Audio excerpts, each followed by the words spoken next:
مرحبا بكل المتابعين قناة نقص الجزائر. إذا نوافيكم بأحوال نقص الجزائر ليوم الغد السبت 30 نوفمبر 2024.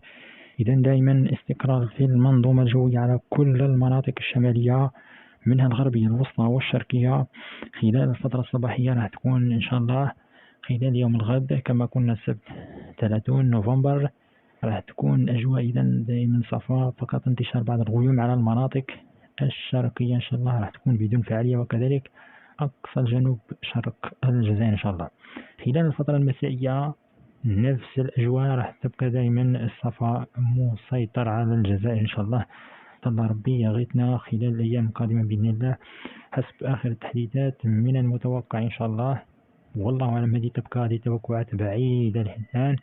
من المتوقع احتمال نزول يعني منخفض بارد ممطر إن شاء الله إلى التاسع، وتبقى هذه التوقعات ما زالت بحق ما نشاهد في الصورة ما زالت بعيدة نسبيا، وقد تلغى نهائيا يعني يوم التاسع والعشر بإذن الله.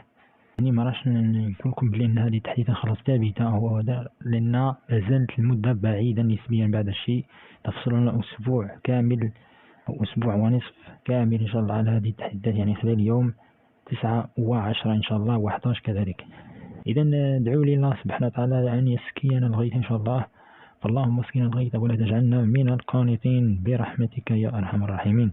وفي النهايه يبقى العلم لله وحده، والسلام عليكم ورحمه الله وبركاته.